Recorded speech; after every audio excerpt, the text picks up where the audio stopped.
اگر قرآن تمہارا آئینہ ہے تو تمہارا چہرہ اس میں کیسا نظر آتا ہے؟ کیا اس آئینے میں ایمان کی چمک دکھائی دیتی ہے یا غفلت کی دھول جمی ہوئی ہے؟ تم کہتے ہو کہ تمہیں قرآن سے محبت ہے، اچھا تو آؤ ذرا اس محبت کو ترازو میں تول کر دیکھتے ہیں۔ تم کہتے ہو کہ تم مسلمان ہو، ٹھیک ہے تو آؤ اس دعوے کو بھی کسوٹی پر پرکھ لیتے ہیں۔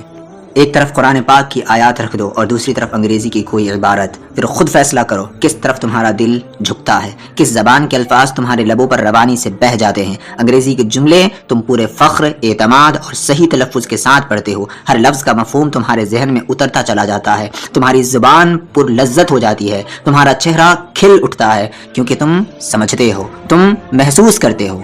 لیکن جب قرآن سامنے آتا ہے وہی زبان لڑکھڑا جاتی ہے، وہی لب جو انگلش کے الفاظ پر ناز کرتے ہیں قرآن کے حروف پر ٹھوکر کھا جاتے ہیں۔ نہ تجوید آتی ہے، نہ تلفظ، نہ مفہوم، تمہاری آنکھیں آیات پر دوڑتی ہیں مگر دل خالی رہتا ہے، بے حس، بے خبر، بے تعلق۔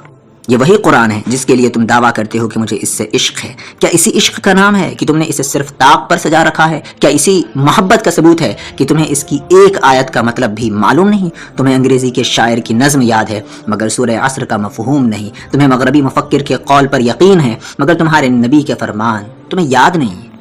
تم نے قرآن کو صرف رسم بنا لیا ہے، صرف ثواب کی نیت سے پڑھنے کی چیز سمجھ لیا ہے۔ تمہاری زبان قرآن پڑھتی ہے مگر تمہارا دل دنیا کے نفع و نقصان میں کھویا رہتا ہے۔ یہ قرآن زندگی بدلنے کے لیے اترا تھا، سوچنے سمجھنے جینے کے لیے اترا تھا، اور تم نے اسے صرف موت کے موقع تک محدود کر دیا، ایک ایسی کتاب بنا دی جسے زندہ لوگ نہیں پڑھتے، صرف مردوں کے لیے پڑھوائی جاتی ہے۔